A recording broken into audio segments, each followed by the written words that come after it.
तो आज के प्रोग्राम में जो हमारे साथ शुरका हैं बेग मलिक साहब हैं, वज़ीर मुमलिकत कानून और इंसाफ हैं। सर खुशामदीद प्रोग्राम में। बैरिस्टर उमैर नियाज़ी पाकिस्तान तहरीक इंसाफ से हमारे साथ हैं, और खालिद चिश्ती साहब एयर कमोडोर रिटायर्ड हमारे साथ हैं। सबको प्रोग्राम में खुशामदीद कहते हैं। फ़लस्तीनी रियासत का क़याम, बैरिस्टर अकील साहब, ये बहुत अहम है और 100 साल से ज़्यादा हो चुका है इसराइल का इस इलाके के ऊपर कब्ज़ा, और उसका जो कुछ अब हमने देख रहे हैं गज़ा के अंदर 65,000 से ज़्यादा लोगों की शहादत, और तमाम अरब रियासतें उसका निशाना एक के बाद एक तो बन रही हैं। आवाज़ ऊंची निकालने की हिम्मत किसी में नहीं है। क्या बनेगा? बिस्मिल्लाहिर्रहमानिर्रहीम। मलिक साहब बहुत बहुत शुक्रिया।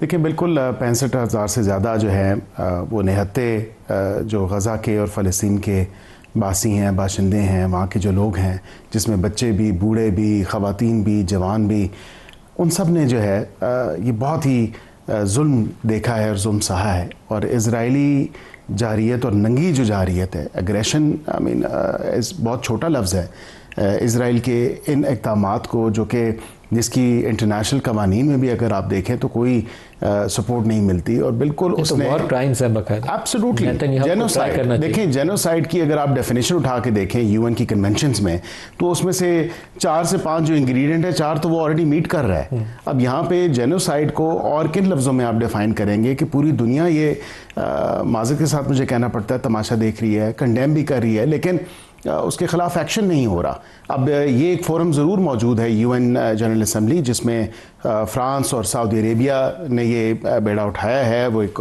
कॉन्फ्रेंस भी है उस हवाले से। लेकिन पाकिस्तान की स्टेटेड पोजीशन रही है कि प्री 1960s के जो बॉर्डर्स थे या उस टाइम के हवाले से, उस पर 2 स्टेट सोल्यूशन जो है उसका क़याम होना ज़रूरी है और लाजिम है। अब ये इन ममालिक ने जो काम किया है, अब ये काम बरतानिया ने, it's too late in the day. मैं ये समझता हूँ कि बैलफोर डिक्लेरेशन वो टाइम था जब आपने एक मज़हब के ऊपर, मतलब यहूदी स्टेट बनाने के क़याम के ऊपर आपने काम किया। तबाही की बुनियाद बरतानिया ने रखी हुई है। एब्सोल्युटली, इसमें कोई ढकी छुपी बात नहीं है कि बरतानिया ने ही ये तमाम तर इसकी बुनियाद रखी। और आज अगर बरतानिया इसको इस नज़र से या इस हवाले से वो कहे कि जी हम उसको स्टेटहुड का या एक मुल्क तस्लीम कर रहे हैं फ़लस्तीन को, फ़लस्तीन में माज़र के साथ मुझे अफसोस के साथ ये कहना पड़ता है कि बचा ही क्या है गज़ा के अलावा, और वो भी एक पट्टी भी छोटा सा वो एरिया है जो बच गया है। अब अगर आप प्री 1960s या उस अराउंड के टाइम के अराउंड के बॉर्डर्स की आप बात करते हैं, तो असल तो देखें ना, फ़लस्तीनियों का ये होमलैंड था जो उनसे छीना गया। एक के बाद एक जो है ये एग्रेशन की आपको मिसाल नहीं मिलती, और वो इतनी दहाइयों से ये तमाम तर मामला चलता आ रहा है।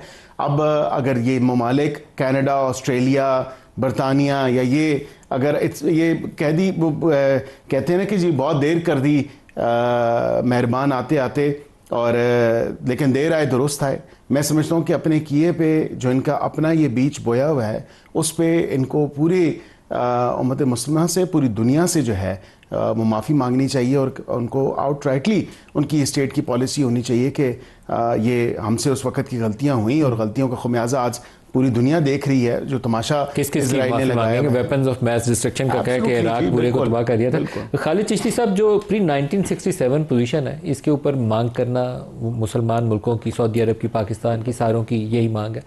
और ये जो ममालिक अब रियासतों को तस्लीम कर रहे हैं, वहाँ से जब तक कोई स्ट्रिंजेंट मेयर्स ना हो, कोई इकनॉमिक सैंक्शंस, ट्रेड सैंक्शंस, जिसकी वजह से इसराइल के आप थोड़ा सा ऊपर दबाव डाल सकें, उसके बगैर ये सोचें कि वो इसराइल बाज आ जाएगा जो 65,000 मुसलमानों को शहीद करके भी अभी दंदनाता फिर रहा है, तो बहुत मुश्किल बात है। बहुत शुक्रिया मलिक साहब। आप तो प्री 67 बात कर रहे हैं, और मैं 1948 की भी बात करना चाहूँगा, जब यहाँ पे ज्यूज सिर्फ 15% थे, और जब यहाँ से पूरी दुनिया से ज्यूज को लाकर आबाद किया गया था। और यही ब्रिटेन जिसका आप जिक्र कर रहे थे, यूके का, उसने ये वादा किया था कि मैं दोनों को एक जस्टिफाइड डिस्ट्रीब्यूशन दूंगा। और जब लेट 50s में जब ये तय पाया कि ज़मीन के हिसाब से या पॉपुलेशन के हिसाब से होनी है, तो फ़लस्तीनी उस वक्त भी 55% थे, और बजाय आधा देने के उनको एक टुकड़ा दे दिया गया, आपके सामने है। फिर इन्वेजन शुरू हो गई, फिर 1967 आ गया, रेस्ट इज हिस्ट्री।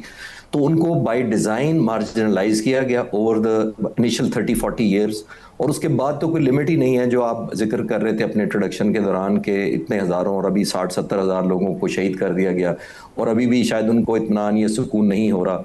और बिल्कुल ये वेस्टर्न बहुत अच्छा कर रहे हैं, अप्रिशिएट करना चाहिए, लेकिन ये आसान नहीं कर रहे। यही वेस्टर्न मुल्क थे जिन्होंने 40s में, 48 में, 50s में, 60s में ये राइट माना था कि इसराइल के अगेंस्ट फ़लस्तीनियों को एक पूरा इंडिपेंडेंट होमलैंड मिलना चाहिए। और इस हद तक फिर सबकी क्राइमेंस टेसिट हो गई, डिक्लेयर्ड हो गई या अनडिक्लेयर्ड हो गई। इस तरह का एक लुक दी अदर साइड सबने किया कि वो बढ़ते बढ़ते बढ़ते यहाँ तक आ गया कि सिर्फ वहीं फ़लस्तीनी नहीं, 60-70 हज़ार लोगों को शहीद करने के बाद वो कतर पर भी आना उस हमलावर हुआ है।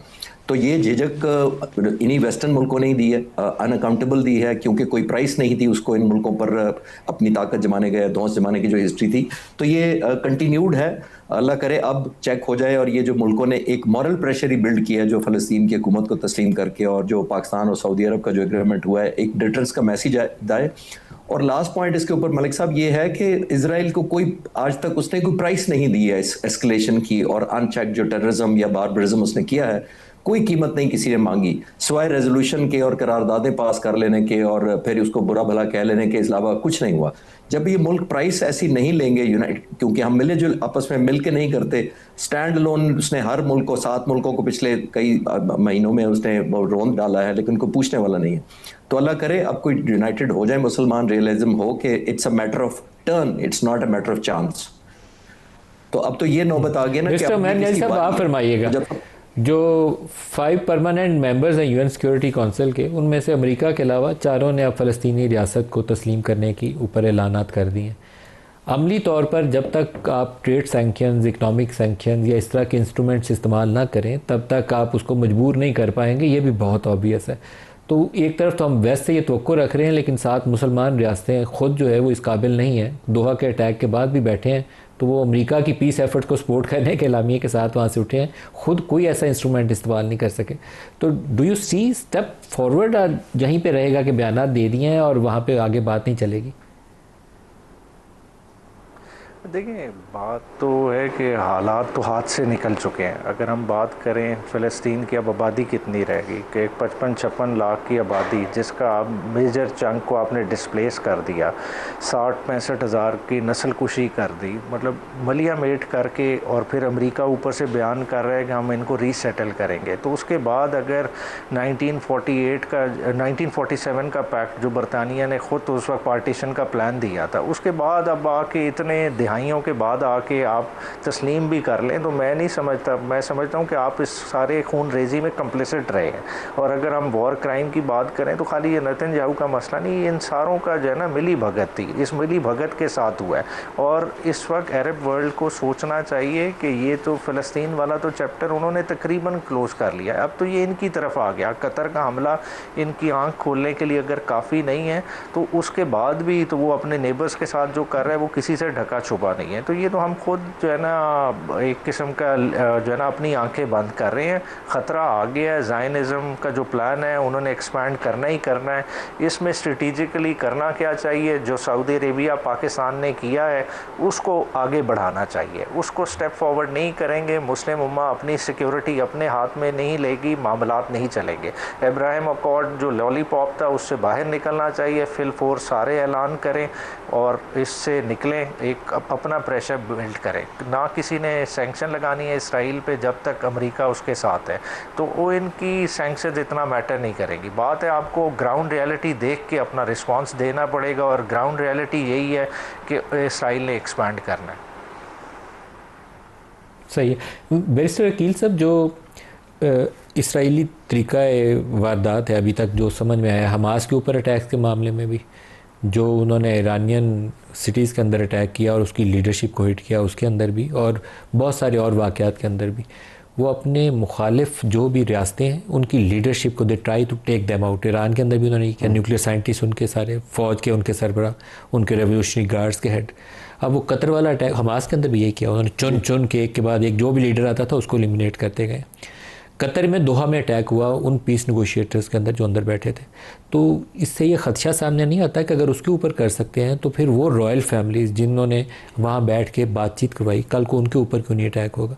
सऊदीज़ जिन्होंने अब बहुत राइट मूव किया है कि पाकिस्तान के साथ सिक्योरिटी पैक्ट किया है, खुद Saudi royal family under threat होगी कि क्यों ना ये उसको ऊपर जाके अटैक कर दें।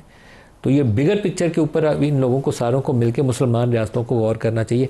ईरानियन जो अटैक था ना, वो फुटप्रिंट्स हैं बाकायदा उस तरीका कार के कि ये किस तरीके से हमलावर होंगे, या हमास की क़यादत को जिस तरीके से उन्होंने वाइप आउट किया, सब कुछ चुन चुन के उन्होंने सालों साल उन पेजर्स पे और उन सेल फोन्स पे लगाए, फिर एक दिन उन्होंने बटन दबा के उस सारों को बारी बारी उनको शहीद किया। आप दुरुस्त कह रहे हैं, और ये अब I think for the peace of regional stability और रीजनल पीस के हवाले से, रीजनल सिक्योरिटी के हवाले से, और रीजन एट लार्ज, मैं कहता हूँ, मैं इस चीज़ पे बिलीव करता हूँ कि ये खाली साउथ एशिया रीजन की बात नहीं है, it's region at large plus Middle East and MENA region, North Africa और मिडल ईस्ट और साउथ एशिया, ये पूरा अगर कंबाइन करें तो जो मुस्लिम ममालिक हैं, जो सऊदी अरेबिया का बड़ा एक टाइमली और एप्ट मूव है इस तमाम तर मामले के हवाले से कि कतर जैसा मुल्क, अगर आप देखें कि पीस नेगोशिएटर्स हैं और वो मीडिएट करवा रहे थे तमाम तर मामला, और उनको भी जो है जिस किस्म की इजरायली जारियत का सामना करना पड़ा है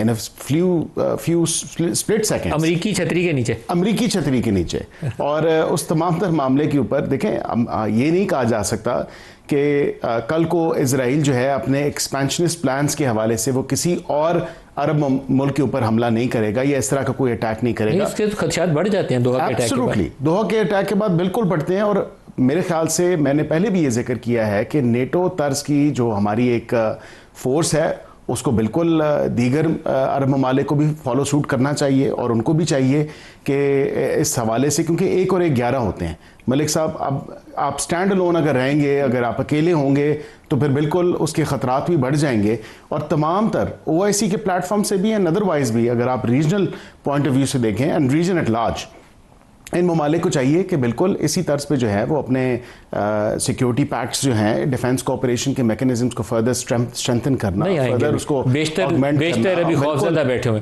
ये आर्टिकल 5 किस चीज़ का? ये नेटो का आर्टिकल 5 है, किसी एक के खिलाफ जा रही है, सबके खिलाफ जा रही है, तो वो पाकिस्तान और सऊदी अरब ने उसी एग्रीमेंट को किया। लेकिन अभी भी अगर देखें, उमैर नियाज़ी साहब की ये बात से मैं बिल्कुल इत्तेफाक करता हूँ कि अभी भी इन्होंने अब्राहम अकॉर्ड्स को सस्पेंड नहीं किया, जिन ममालिक ने अपने सफारती ताल्लुकात कायम किए हैं इज़राइल के साथ।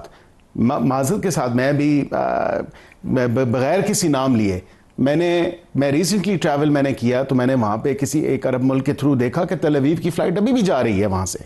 सर शायद जो चले नाम UAE है, सबसे ज़्यादा जहाज़ों की आमदोरफ्त जो इसराइल और UAE के दरमियान, मेरे ख्याल से एक इंट्रोस्पेक्शन की ज़रूरत है, मिडिल ईस्ट के या GCC कंट्रीज़ को देखने की ज़रूरत है, एक इंट्रोस्पेक्शन की ज़रूरत है कि अगर हमारे एक ब्रदर मुल्क के साथ ऐसा हो सकता है तो हमें क्या चाहिए कि हम क्या इक़दाम उठाएं कि अपनी सेफ्टी, अपनी सिक्योरिटी, अपनी सॉवरेनिटी को बेहतर बनाने के लिए, उसको फर्दर स्ट्रेंथन करने के लिए हम क्या इक़दाम उठा सकते हैं। तो मेरे ख्याल से उसका कोई ज़्यादा दूर देखने के लिए आपको ज़रूरत नहीं है, और उसका जवाब आपके सामने होगा। खालिद चिश्ती साहब, ये जो नेटो टाइप अलायंस करने की बात है, ये कहने की हद तक ठीक है, अमली जामा इसको पहनाना आसान नहीं होगा। बेशतर रियासतें अमरीकी इन्फ्लुएंस के नीचे हैं और वो आगे नहीं बढ़ेंगी, बहुत ऑब्वियस है। कतर के ऊपर जिस वक्त अटैक हो रहा था, उसी कतर के ऊपर वो एक रिफ्यूलर भी हवा में उड़ा हुआ था, और यकीनन उसी एयरबेस से उड़ा होगा जो आदि इस वक्त कतर एयरफोर्स के इस्तेमाल में और बाकी अमेरिका के ज़ेर इस्तेमाल में। तो ये कहना कि अमेरिका को पता ही नहीं था, ये बात भी दुरुस्त नहीं है। वो अशीर बात भी अगर थी या नहीं थी, लेकिन उनका ऊपर कवर, यकीनन एयर कवर ऊपर मौजूद था। तो इसमें आप सोचें कि ये मुल्क आगे बढ़ेंगे और एक जॉइंट अलायंस में आ जाएंगे, मुझे बहुत ही मुश्किल बात लगती है। लेकिन सऊदी अरब ने जो स्टेप लिया, उसके बाद मुझे ये ज़रूर खदशा पैदा हो गया कि कहीं वो इसराइल सऊदी अरब के अंदर कोई ऐसी कार्रवाई, दहशतगर्दी की कार्रवाई करने की ना कोशिश करे, उसके ऊपर कोई पेशबंदी होनी चाहिए। जी मलिक साहब, मुझसे पूछा आपने? जी देखिए मलिक साहब, इस वक्त सऊदी अरब या कतर या कोई भी मुल्क ले लें, उनके पास बहुत ज़बरदस्त रिसोर्सेज हैं, उनके पास फंड्स हैं, जाहिर है उनके बैंक बैलेंस और बहुत उनके पास डॉलर्स हैं वेपन ख़रीदने के लिए। वो कोई भी जहाज़ ख़रीद सकते हैं। आपने देखा है कि अमेरिका के दिए हुए बहुत सारे जहाज़ इसी मुल्क में, इन्हीं दोनों मुल्कों के पास हैं, उनके पास state of the art technology है। इस वक्त सऊदी अरब को असला या मिसाइल नहीं चाहिए, उसको चाहिए यकीन और एतमाद। यानी कि जब वक्त आएगा, कहीं ऐसा तो नहीं है कि जैसे अमेरिका ने साथ दिया है कि इजराइल का, कि जब चॉइस आया कि बिटवीन अरब कंट्री या कतर और इजराइल, तो उसने इजराइल का साथ दिया। सऊदी अरब को इस वक्त डिग्री ऑफ एश्योरेंस चाहिए। अमेरिका के आप देख लें कि इतना ये जो स्पेस क्रिएट की है हमारे लिए, जो जगह पैदा हुई है, ये अमेरिका ने पैदा की है, क्योंकि वो एलिमेंट ऑफ डिसअपॉइंटमेंट जो नज़र आता है अरब मुल्कों में, और मैं MBS को, उनकी विजन को दाद दूंगा कि उन्होंने ग्राउंड रियलिटी को माना है कि हमने ओवर डिपेंडेंट किया है अमेरिका के ऊपर, और आखिरी वक्त आपने नोट किया होगा उन्होंने सिचुएशनल अवेयरनेस, जिसको कहते हैं ना ग्राउंड स्टॉक, उन्होंने बहुत अच्छा लिया है। उन्होंने रियलाइज कराया कि जैसे आप कह रहे हैं कि अगला मुल्क कोई भी हो सकता है, और मैंने भी पिछले सवाल के जवाब में यही कहा था कि ना तो अब जो इजराइल की झिझक है उसका तो मैटर ऑफ टाइम लगता है या मैटर ऑफ टर्न लगता है, मैटर ऑफ चांस नहीं रह गया अब। तो ये बहुत अच्छी बात है कि उसको करें। अमेरिका वैसे भी पूरी दुनिया में आपने नोट किया फैला हुआ है। जिस प्रोपेगेंडे की बात करते हैं इंडिपेंडेंटली, आप देखें, अगर मैं इंडिपेंडेंटली इन्हीं जीसीसी कंट्रीज को देखता हूं जिसका ये हिस्सा है, सऊदी अरब भी हिस्सा है, उनका तकरीबन बजट पाकिस्तान के 9 बिलियन के मुकाबले में $140 बिलियन है, और 4 लाख तो उनकी फौज है आपस में इकट्ठी अगर यूनाइटेड कर दें। लेकिन उसके बावजूद आपने देख लिया कैपेसिटी एक और चीज होती है, मेरा मानना यह है कैपेसिटी एक और चीज होती है, रिजॉल्व एक और चीज होता है। जो इन हालात में देख रहे हैं, अंग्रेजी में कहते हैं कि fear is a reaction, courage is a choice. जो किसी का खौफजदा होना एक कुदरती अमल है, लेकिन बहादुरी एक चॉइस होती है। तो इन मुल्कों में जो मैं देख रहा हूं कि फियरफुल होना कोई बुरी बात नहीं थी, लेकिन उसका रिजॉल्व होना कि हिट बैक ना करना और एक प्रोहिबिटिव प्राइस ना इम्पोज करना इसराइल पर, प्रॉब्लम उधर आता है। और ये जाहिर है मुल्कों की जो यूनिटी की वजह बननी चाहिए वो रिजॉल्व बनना चाहिए और करेज बनना चाहिए। जब दो मुल्क कोई भी साथ आएंगे तो ना मिलिटरीली सिर्फ सपोर्ट करेंगे, और बल्कि एक दूसरे की अंडरस्टैंड करेंगे, बिजनेस बढ़ाएंगे, कैपेसिटी बिल्डिंग करेंगे। और आखिरी पॉइंट मलिक साहब ये भी जहन क्लियर कर लें कि बहुत सारे लोग मुझसे पूछ रहे हैं कि जी जब हमला होगा तो हम पाकिस्तान जाएंगे या एयरफोर्स जाएगी। देखिए, हमने पीस टाइम में कैपेसिटी बिल्ड करनी होती है। पाक फिजाइया ने 6 और 7 तारीख को जो जवाब दिया था, ऑर्केस्ट्रेट पीस टाइम में 3 सालों में किया था। जे कि उस दिन आप जाएंगे तो आप शूटिंग शुरू कर देंगे और हम जनाब जवाब बदला ले लेंगे। तो पीस टाइम में एनेबल करना पड़ता है, और मेरा ख्याल है वही एक सोल्यूशन है कि पीस टाइम में कोलैबोरेशन करें, एक दूसरे की कैपेसिटी बिल्ड करें और सबसे बढ़कर एक दूसरे को एतमाद दें।